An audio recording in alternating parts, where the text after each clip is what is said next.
Can you just walk us through what it was like within the membership of the House to line everybody up behind what is now the Harris campaign, not the Biden campaign? I have to say, out of all the tasks I've had as whip in the House for the Democratic Party, this was perhaps the easiest. People immediately gravitated to Kamala Harris and saw her as our standard bearer for all the things that we have worked on with her as vice president and her vision for the future.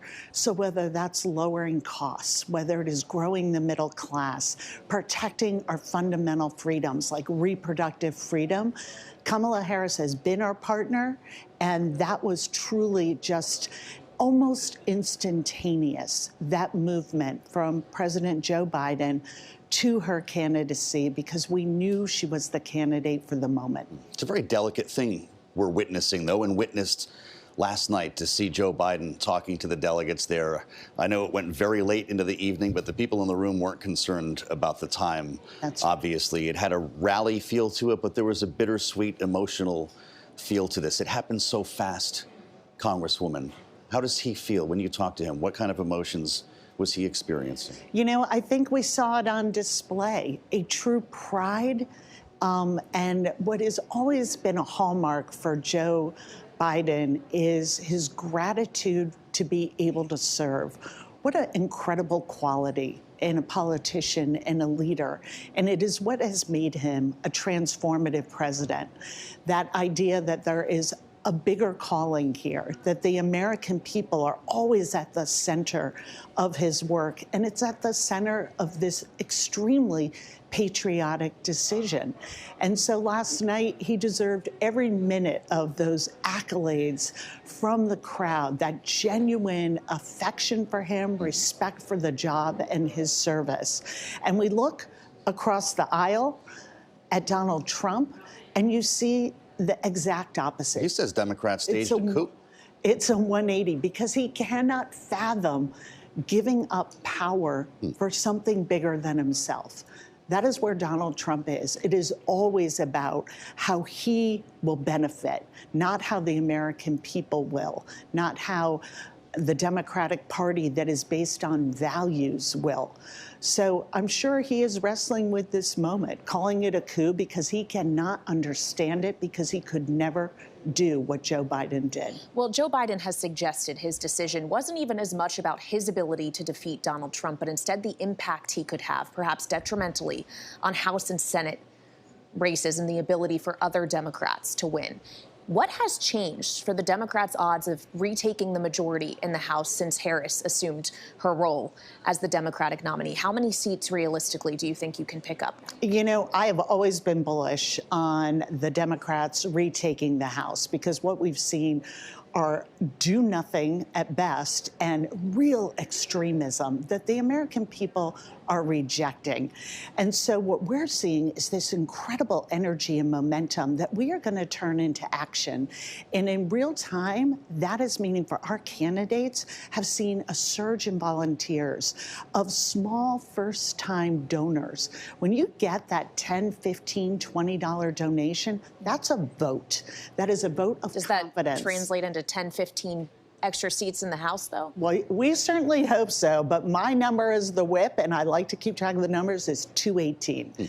That's our goal, to win that majority and be able to bring the voices of everyday people back into the process. What we have seen from the GOP is this complete focus on their own power, their own civil war that they're engaging in, and the American people feel like they're outside looking in. Well, we've continued to work with the Biden-Harris administration to bring down the cost of health care, cap insulin at $35 a month, take on big pharma and say it is time that people be able to afford their life-saving medication, make those investments in climate change that also are great for the economy. And all of that work was done and brought down our deficit at the same time.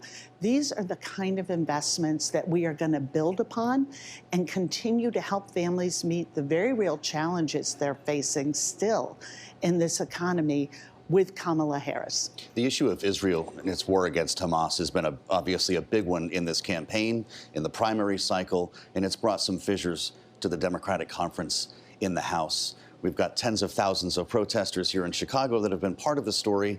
You've also got a couple dozen delegates who are not committed for this reason. How important, Congresswoman, will it be for the Biden administration, the Biden-Harris administration, to strike a ceasefire deal this week? You know, it is all hands on deck, and they are working so hard to make sure that we end this war, that we have a ceasefire, that we can bring those hostages home, and that we can surge aid to Palestinian civilians who, through no fault of their own, have suffered horrendously and continue to suffer. So we appreciate that there are protesters here. That's part of the democratic process. We respect their right to be here, and we hope that remains peaceful. But it is the goal of the Democratic Party to bring peace and security not only to Israel, but to the region.